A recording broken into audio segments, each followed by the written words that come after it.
সেই কোরআনুল কারীম শিক্ষা সহিশুদ্ধভাবে শিক্ষা দেওয়ার ক্ষেত্রে শামসুল উলামা আল্লামা সাহেব কিবলা ফুলতুলি রহমাতুল্লাহি আলাইহি সারাটা জীবন ব্যয় করে গেছেন এই কোরআনের তলে।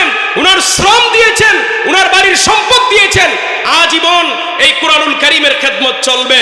উনার নিজের সম্পত্তি কোরআনুল কারীমের জন্য ওয়াকফ আছে না নাই? আছে।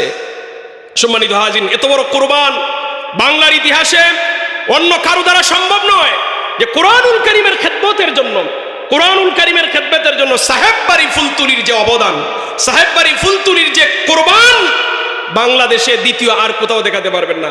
এটা আমরা মস্তকে ফুলতুলি হওয়ার জন্য বলছি এমন নয়।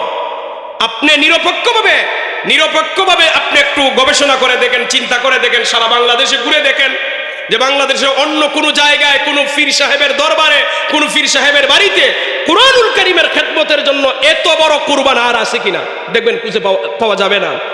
সাহেব বাড়ি ফুলতুলি থেকে যেই পরিমাণ সম্পদ দারুল কেরাতের জন্য কুরবান করা হয়, প্রতিটা রমাদান মাসে যেই পরিমাণ কোরআনের পাখিদের জন্য, কোরআনের বুলবুলিদের জন্য, কোরআনের ছাত্রদের জন্য যেই পরিমাণ কষ্ট ত্যাগ সাহেব বাড়ি ফুলতুলি থেকে করা হয়েছে, বাংলার ইতিহাসে আর কোথাও নাই। সেই কোরআনের খেদমত শুধু আজকে বাংলাদেশে নয়, সারা বিশ্বময় ছড়িয়ে পড়েছে। সম্মানিত হাজিরিন, এই কোরআনের খেদমত ইনশাআল্লাহ আমাদের জন্য নাজাতের উসিলা হবে একদিন। আল্লাহ যেন কবুল করেন, সবাই বলি আমিন। হাশরের মাঠে কোরআন শাফায়াত করবে। সম্মানিত হাজিরিন, কোরআন কার, কোন তেলাওয়াতকারীর পক্ষে শাফায়াত করবে? যেই বান্দা কোরআনুল কারীমকে সহি শুদ্ধভাবে তেলাওয়াত করবে। শুধু তেলাওয়াত করলেই হবে না, অনেক সময় উচ্চারণে ভুল পড়ার কারণে আপনার অর্থের পরিবর্তন হতে পারে। এই জন্য প্রথমে কোরআনুল কারীমকে আগে শুদ্ধ করতে হবে।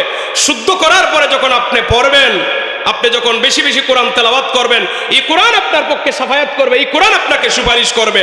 আর এই কোরআনুল কারীমকে বিশুদ্ধ করে তেলাওয়াতের জন্যই আল্লামা সাহেব কিবলা ফুলতুলি রহমাতুল্লাহি আলাইহি এই দারুল কেরাত প্রতিষ্ঠা করেছেন। আজ শুধু বাংলাদেশে নয়, বিশ্বময় কোরআনের খেদমত ছড়িয়ে পড়েছে, আরো ইনশাআল্লাহ ছড়িয়ে পড়বে। আমি দেখেন একটা দৃষ্টান্ত বলি, আমাদের সিলসিলার কোরআন তেলাওয়াতের প্রশংসা শুধু বাংলাদেশে নয়, আরবের অনেক বড় বড় শায়েখরা এই কোরআন তেলাওয়াতের প্রশংসা করেন। বড় বড় কারীরা, বিশ্বময় কারী যারা, তারাও সাহেব কিবলা ফুলতুলি রহমাতুল্লাহি আলাইহি কোরআন তেলাওয়াতের প্রশংসা করেন।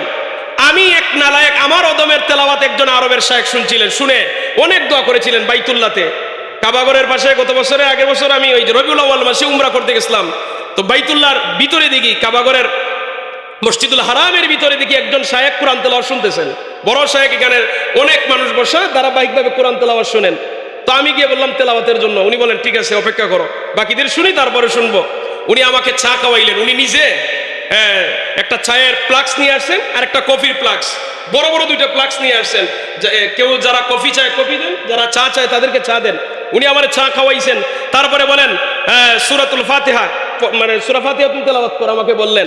আমি সূরাতুল ফাতিহা তেলাওয়াত করার পরে উনি হাসি দিলেন এবং বড় করে আমার জন্য দোয়া করেছেন, জাযাকাল্লাহু আহসানাল জাযা বলছেন আমাকে, আল্লাহ আপনারে প্রতিদান দান করুক, উত্তম প্রতিদান দান করুক, এত সুন্দর তেলাওয়াত করেছে।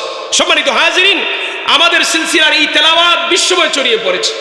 সাহেব কিবলা ফুলতুলি রহমাতুল্লাহি আলাইহি আমাদেরকে পরকালীন মুক্তির জন্য এই কোরআনুল কারীমের খেদমত, কোরআনুল সহিশুদ্ধ কোরআনের খেদমত দিয়ে গেছেন। আল্লাহ নবী সাল্লাল্লাহু আলাইহি ওয়াসাল্লাম আমাদেরকে পরকালে মুক্তির জন্য কোরআনুল কারীম তেলাওয়াতের কথা বলেছেন, সাহাবায়ে কেরামদেরকে কোরআন তেলাওয়াতের কথা বলেছেন। সম্মানিত হাজিরিন, এই সহিশুদ্ধভাবে কোরআনুল কারীম শিক্ষার জন্য আল্লাহর ওলি শামসুল উলামা আল্লামা সাহেব কিবলা ফুলতুলি রহমাতুল্লাহি আলাইহি সারাটা জীবন ভর আমরা উনার যত অনুসারী আছি, ভক্ত আছি, ছাত্র আছি, আমরা যে তেলাওয়াত করি, এই তেলাওয়াতের একটা অংশ আল্লাহর ওলির আমলনামায় চলে যাবে।